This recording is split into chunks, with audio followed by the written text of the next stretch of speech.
Bonjour, je vais m'exprimer en français. Tout d'abord, merci à Christophe pour son introduction. Je vais pouvoir raccourcir la mienne. Je vais commencer par trois préambules, un postulat et deux propositions. Boum, 10 minutes. Dans toutes les hautes époques, toutes les civilisations humaines, l'Égypte, la Grèce antique, la dernière en Occident, l'époque romane, l'art est une présence fondamentale. L'art trouve son expression dans toutes ces cultures, dans toutes ces civilisations, dans les champs sacrés et politiques d'une société, d'une civilisation. Plus tard, avec la Renaissance, comme nous l'a dit Christophe, un nouveau champ s'est ouvert, le champ économique, avec l'arrivée des marchands qui eux aussi ont voulu utiliser l'art comme expression de leur pouvoir propre. Je dis que nous sommes toujours et toujours plus prisonniers de ce champ, prisonniers du marché.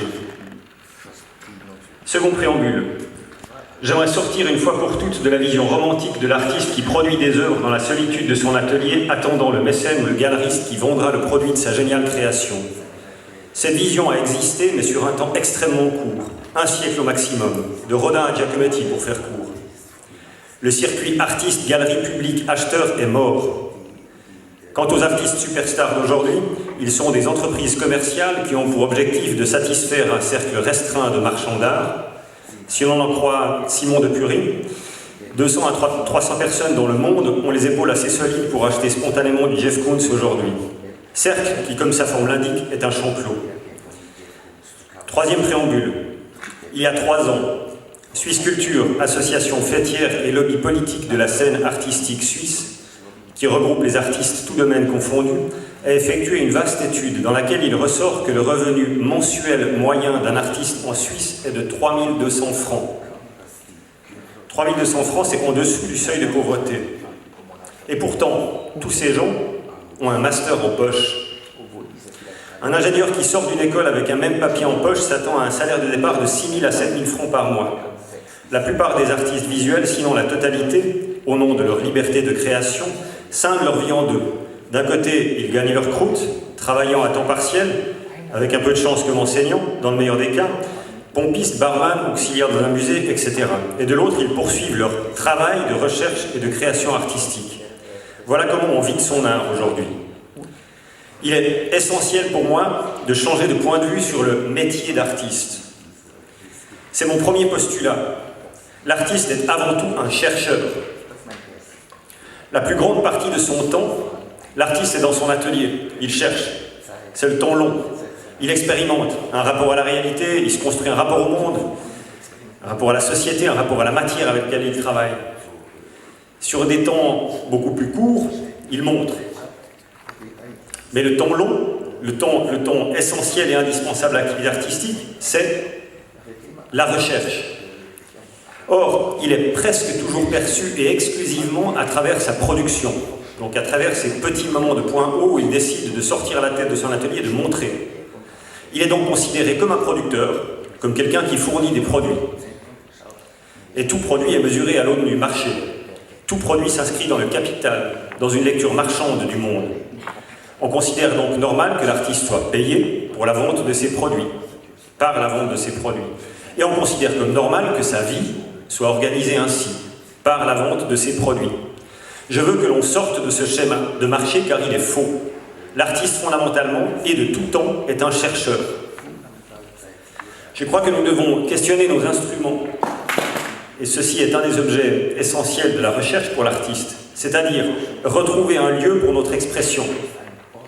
La façon de dire, de montrer, de transmettre et donc de faire société. Car nous continuons le plus souvent à utiliser nos médias usuels sans y penser, sans savoir comment s'articule le lien entre la recherche de l'artiste et les lieux où celle-ci peut être rendue visible. Ma première proposition, eu égard de ce postulat, c'est la suivante. C'est à l'artiste d'agir pour modifier cet état de compréhension de son métier. Afin de revendiquer cet état de chercheur, j'invite tous les artistes à ne plus vendre leur œuvre. Résultat provisoire de leur recherche, mais seulement à les montrer s'ils le souhaitent, et à les donner, s'ils le souhaitent également. C'est une façon radicale mais efficace de sortir du marché. Et en parallèle, proposition numéro 2, on ne va quand même pas rester sans manger. Je formule une demande claire auprès de l'Office fédéral de la culture. D'ailleurs, je regrette beaucoup que cet organisme s'appelle l'Office fédéral de la culture et pas l'Office fédéral de la création artistique. Kulturbotschaft. Pourquoi pas Kunstbotschaft?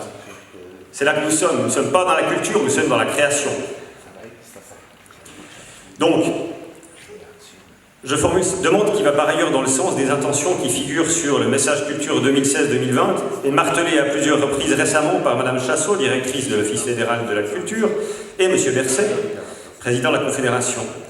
Je demande la création d'un fonds national de la recherche artistique.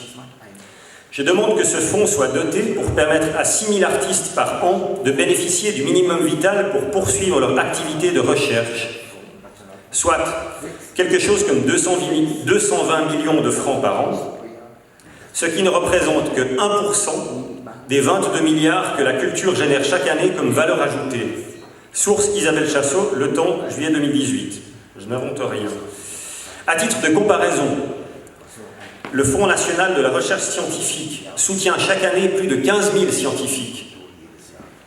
Recherche fondamentale, des chercheurs dont on ne peut pas connaître le contenu de leur travail, il est beaucoup trop compliqué pour nous, tout comme notre travail de chercheur est certainement souvent très compliqué pour la majorité des gens. Donc, 15 000 scientifiques. Soutenir 6 000 artistes par an est une nécessité absolue si l'on souhaite construire le monde de demain. Ceux-ci doivent pouvoir penser, chercher, construire et créer, libérés de la pression vitale quotidienne. Si une société pense que l'art est un élément important, sinon essentiel de sa cohésion, et je reprends ici les mots de M. Alain Berset dans une interview donnée au Temps le 6 août 2018, alors il convient de le traiter à hauteur des ambitions de cette société. Pour moi, il s'agit là simplement d'offrir une possibilité de survie à notre civilisation. Cette survie passe par la construction de nouvelles visions, de nouveaux univers poétiques, multiples et puissants, hors de l'économie de marché, bien sûr, qui depuis Reagan et Thatcher ne cesse d'étendre son totalitarisme. Et je n'ai pas peur de dire que l'art est le dernier lieu du politique. C'est le dernier lieu où le politique peut se faire. Le dernier lieu où construire du lien social, et donc une vision pour demain. J'ai rajouté un post-scriptum. Donc l'artiste, aujourd'hui, libéral et productiviste, entrepreneur. L'énoncé et la mise en œuvre de tout ce qui précède est évidemment pour moi une voie pour sortir de l'économie de marché. Et je sais que l'artiste, par son mode de pensée et d'action, propose et construit du sens, pour lui et pour le monde parfois, et donc potentiellement d'autres valeurs, d'autres mesures que l'argent. C'est la première raison. La deuxième, c'est simplement par la précarité dans laquelle il se tient pour tenir son travail de recherche et de création, pour le poursuivre. L'artiste est dans tous les cas hors de l'économie de marché, où il doit bricoler des solutions de survie pour pouvoir poursuivre son activité artistique. J'entends donc bien comme en tant qu'artiste. Il est donc déjà engagé dans l'après-économie de marché. Mais je constate, parlant avec quelques artistes qui vivent de leur art, quelle phrase de merde, vivre de son art. Je constate donc, parlant avec quelques artistes qui vivent de leur art, qu'ils sont nécessairement et absolument complices de l'économie de marché. Et je pense même qu'ils en deviennent un symbole. Ils vivent de la vente de leurs produits qui sont des valeurs esthético-financières, et ils s'adressent strictement à des gens qui ont assez de moyens pour ne pas se soucier des niaiseries de la survie au quotidien. Aussi, je crois que l'art contemporain est un des points d'orgue de la société capitaliste, une de ses expressions les plus vives, et donc les plus vides. Car l'art, pour se vendre, doit se vider de sa substance, ou être absolument cynique dans le meilleur des cas. Merci de votre attention.